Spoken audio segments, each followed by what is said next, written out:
Welcome to the Pope St. John the 23rd Vocation Podcast with Msgr William Fay. Here at Pope St. John the 23rd Seminary, we realize it's never too late to respond to God's call. If you're a man 30 or older discerning a possible call to the priesthood, or someone who supports these later vocations, this is the podcast for you. Good day, everybody. My name is Msgr Bill Fay, and I'm on the faculty of Pope St. John the 23rd National Seminary, right outside of Boston. And I'm delighted to welcome you to this podcast. As you know, this seminary exists in a very unique kind of way. We exist to be able to meet men who have vocations that they have acted on later in life. Some just didn't have an opportunity to act on it as a younger man. Others found out after perhaps losing a wife to death or to divorce that the Lord was calling them in a special way to something new in their life. I'm delighted to welcome today Deacon Bao Nguyen, who is studying for the great Diocese of Venice. It's great to welcome you here today, Bao. Thank you. Thank you, Msgr. Thank you for having me. It's great to have you. And I want to let our audience know that Bao was ordained to the diaconate for the Diocese of Venice this past Saturday. And what a great joy. You can still see his halo, bright and glowing, as I sit across from him at the table here. So it's a real delight. You will, as we go along, come to learn that Bao hails originally from Vietnam and came here as a boy, 12 years old. And talk a little bit, Bao, about leaving Vietnam and what coming to the United States was like for a boy of 12 years old. But I was immigrated from Vietnam to the U.S. With mom. Was seven of us. Seven of you, wow. With mom. Then we was there from Vietnam straight to Sarasota in 1998. It was difficult at first when I was sent to school. I didn't want to go to school. I said, it's really tough to learn a second language. I end up crying. And I say, when I came back home, I said, Mom, I don't think I want to stay here. But after a while, I get used to it. So. Okay. So it was your mom and five siblings and you. Seven of us. Seven of you together. So mom and yourself, and five others. Six. Six others? Yes. Where are you in the family? What number are you? 8. You're number 8? Yeah. So you're one of the youngest, huh? And the next one is sister. But in Vietnam, we don't call the first one as the first. We call style second, third, fourth. Yeah, then go down. Interesting. Yes. Very interesting. So you arrived, and going to school was pretty traumatic when you walked into a room and everybody was speaking English, and you didn't have English yet. So how did your mom react when you said, I don't want to stay here? And Dad saying, I brought you here for a reason. So, and after that, we all have to stay focused, and it takes time. But unfortunately, we get our neighbor. He's really nice to our family. He was able to help us and taking us to school and picking us up. Good for you. Yeah, he did a lot of work for us. So that's really good. Yes. What a wonderful. When neighbors act like that, you almost feel like you have a new home. When they can do that kind of thing. Yeah. What are some of the things that you remember about that first experience of school? Because you came from another country, did you find your classmates welcoming, curious, holding you off at a distance? What was that like for you, do you remember?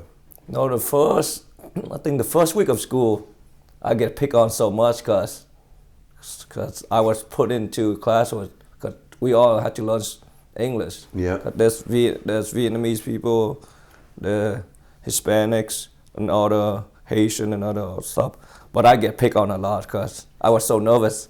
And every time by the time we end up the class, we have lunch.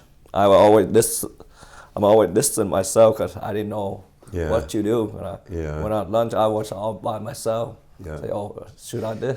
Is this what I really want, or what should I do? Yeah. But it's really tough. To me, it's fascinating because I only know you from your adulthood, and you're coming here, and you are such a self-possessed person and have such a great focus about life and what to do, it would never occur to me that you had that moment of fragility in your early life. Somehow God in his own way has worked with you beautifully and has brought you up through the ranks, in such a way that now as a deacon, you're a leader within the Catholic Church. And what a transition from those early days when everything felt so difficult and fragile to here you are now going to be out proclaiming the gospel and preaching on the gospel. What a great transition. I know it's really tough when after middle school, and then after my freshman year of high school, I realized it's something I say I should go give it a try. God might call me to be a priest. So I joined a religious order after my freshman year. So I was there until my novitiate year that I was not able, they asked us to stay home until we took our first vow. In order to, they sent us to school. So after then, I decided to leave the religious order so I can finish my college. And they told me, if you finish college, are you going to come back? I promised them, but I didn't go back. I ended up finding a job and I worked for IBM, for government, FDIC, and Mercy Hospital in Des Moines, Iowa. So I moved all around after college. Good for you. So you actually lived in Iowa, huh? I live in Iowa, I live in DC, and I live in California, I live in Missouri. So I'm moving around a lot after my job. And this was all business. What kind of work were you doing? Because you learned some very specialized kind of work. You do very well with things like IT, information technology. I was graduating with a degree in information technology, so that's what I, after graduate from, that's my first job was IBM. Good for you. Computer science. Good for you. You've been very helpful to us here at the seminary in your years with us, and I think it's been a real blessing that you've been here because you have that background. What got you thinking? Now here you are, you're doing a job, you're obviously successful and working for very successful businesses. What got you thinking, I've got to go back to that idea of the priesthood somehow? I think after my dad passed away, I realized, and then I pray and I say something is missing. And I've been going around and searching. So I decided to call my bishop.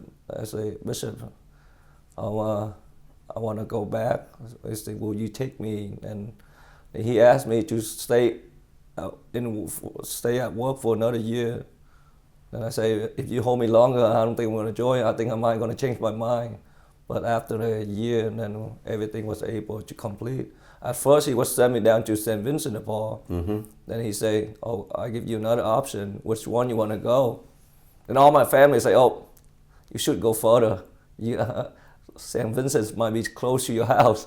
So I end up, Bishop sent me up here. So I didn't know about this school. I didn't search. The whole time I was searching, it's all in Venice area. I thought it's either he going to send me to Rome or St. Vincent de Paul. Nothing about Pope St. John until I came here. So your bishop, well, you had moved into the Sarasota area, which is part of the Diocese of Venice in Florida. So naturally, that was the bishop that you contacted. Yes. And did you contact him directly, or did you go through the vocation director? No, at first I contact my vocation. His mom or his family was having a problem. I couldn't get a hold of him until I say, oh, something was wrong. He called, contact, and never get in touch. You never get a call from him back. And then somehow, and I had the priest that we used to be in the same religious order, so he was able to talk to the bishop, and the bishop able to get hold of me, and we move on from there. I understand that this is Bishop Frank Duane, is it? Yes. He's a very good man, and I understand he's a very hands-on kind of guy. And it doesn't surprise me at all that he'd pick up the phone and call you and say, what's going on? We need to talk, And that's very good. So from the beginning, he was supportive, huh? Yes, he was supporting me from the beginning. I thought if he didn't reach out, I was trying to go back to my religious order. Even now, until this past Saturday, the provincial called me and say, "How do you feel now?" And then I say, "Oh, it's just I think this is where the God want me to be, to be served around the Diocese of Venice, which is where all my family live. Exactly. We're all in Sarasota." Yeah. And you remember, you've been thinking about this. You've been in the seminary 3.5 years. And if you were destined to be somewhere else, I think during this period of time, the Lord would have given you a signal for that. And obviously the diocesan priesthood. And you've ended up mixing so beautifully with the guys here who are all oriented towards going to parishes in their own dioceses or to a religious community to which they belong. And, from my sights, I think you'll be a very wonderful parish priest, and you'll be very happy and doing that. You knew nothing about Pope St. John the 23rd Seminary. Your bishop sent you in this direction. What were your thoughts when you first arrived here? Were they as shocking as your arrival in the United States? No, I wasn't there. I wasn't shocked. I was surprised. I say, the first thought I was on my mind, I say, "Oh, this." I thought I might be when I first came. It's because I never came here to check out the seminary. Yeah. And then I moved in right away. My first instant thought, I thought before was only you be a priest if your wife passed away, you can be a priest, but. And I learned something new that I didn't know. Oh, so meeting guys who have lost their spouse, their wife, and then they come to become priests. Yeah, that what I know that, but I didn't know they had to go like people been in the past. You don't know what's happened in the past of their life. Yeah. They were able to still be a priest. Yeah. But in our country, once you marry, it's done. That we don't have a permanent deacon in Vietnam either. It's only transitional to the priesthood, nothing beyond those. And I say, wow, the United States really open for it. Yeah. To be able to have people, even a permanent deacon, if their wife pass away, they still can be able to become a priest. They can become a priest. Because they've got to maintain, and I hope our audience knows this, but let me mention it. A man who is ordained to the permanent diaconate makes a commitment to celibacy. Now, celibacy is not, it involves chastity, but it means I will never attempt marriage again. As a consequence, if I lose my spouse, I cannot get married again. So some of those men recognize, I wonder if the Lord might be calling me to something greater. And in my time here, we've had 9 or 10 men who have lost their spouse and have come and become priests. And it's a very, very good program. They only need to do 3 years instead of 4 because they've already done 3 or 4 years. So it's been for many of them a number of years ago, so we make the program a 3-year program for them. And I think it's a really good thing. You were telling me that one of the reasons that the family was very happy to settle in Sarasota is that the climate is very much like Vietnam. So it makes me wonder, what was it like for you when you were in Iowa? Because they have real winters. Oh. And so do we. My first time seeing snow was in Missouri when I left Florida after my freshman year. But I don't think Missouri is colder than Iowa. Yeah, Iowa is really cold, but in the end, no, I still like being in Florida than being in a colder state. Yeah. I'd rather stay in Florida. Yeah. Yes. It's, I tend to be a northern person. I have a sister who lives in your diocese, and Naples, Florida, and she's always saying to me, come on down. And I say, I love you, dear sister, but I go north when I relax because I like the cold, So I guess it's all what you get used to. I'm a real New Englander that way. So, yeah. I don't think my mom, even until now, I don't think she haven't seen snow yet. Oh, really? Yeah. Well, she's probably seen it on TV, but not in real life, huh? Yeah. Tell me, name 1 or 2 things about your time here at Pope St. John that you think were very good and positive for you here. I think that's most impressed me was, how I had some philosophy before, and after that, then it's then the process is start from there and build you from and the shorter time, but I was able to pick it up from what I learned from here, and I hopefully I can use that as what I learned from other faculty here, other professors here. So if God would look into join Pope St. John the 23rd, I think it's a good point for them to. It's a good school for them to join. Good. What I like about the seminary, and I worked in a seminary that had younger men, 20-somethings we call them, and guys like yourselves who are older. And one of the things that I know and have seen is you guys really belong in your own peer group. The issues that you have as older men, middle-aged men, are very different from men who are just getting their start in life as adults. You guys have a certain kind of settling that has taken place in your life. You know where you're coming from, you know what your skills and your gifts are. Younger men very often are still trying to sort out what those things happen to be. And I think it's good for you guys to be in a context with each other, to be supportive that way. Another thing I notice is that you fellows are much less competitive with each other. If someone's going through a rough patch, you guys move right in on the person and help them get through that patch. Sometimes when you're younger, you know, that doesn't dawn on you. This person needs that kind of attention from you, but you guys have that already because of your experience in life. So I think that's a really nice, positive thing. I think Monsignor, another thing because I've been through it. So I live with 100 brother priests.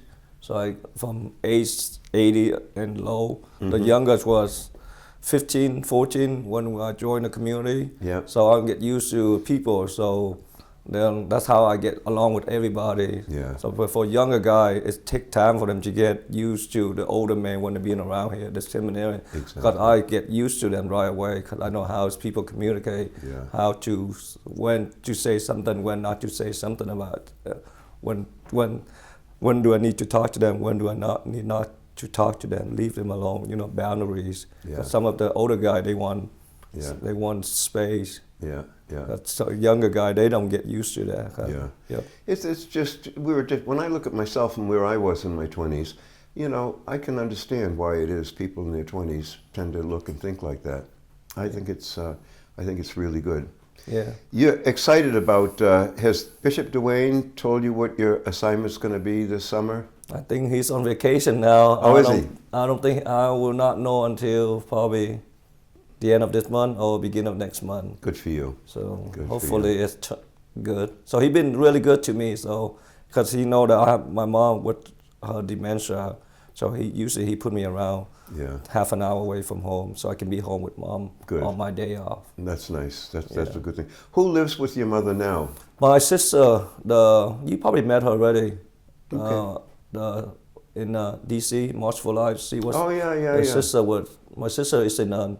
Remember her? Yeah. Good. No, that's really, really good.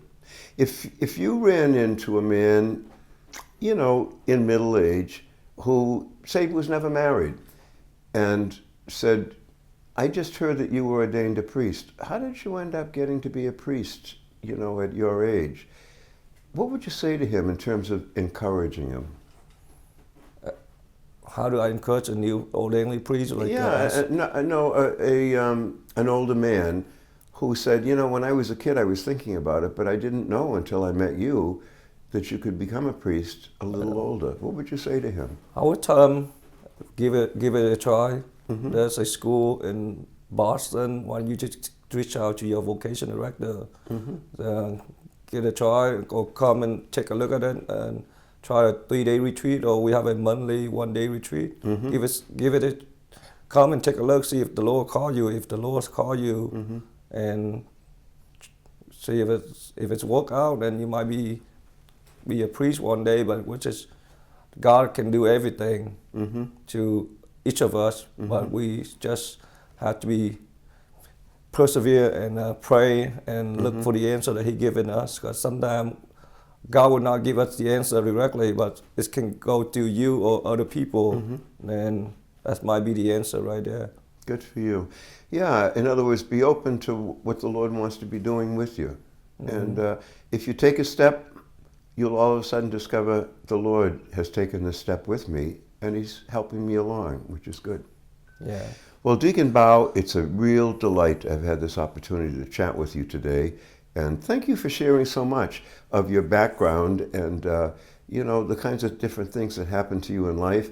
And please God, you have a beautiful life of priesthood ahead of you that'll involve all kinds of new things and special ways, and God gives you grace. So thanks again for being here today, and I'm so grateful that we've had the chance to get to know each other here at the seminary. Thank you, Msgr. Thank you for having me. I think that my dad is looking down for me right now. He's really happy. Good, good. Yeah. I bet he is, and proud.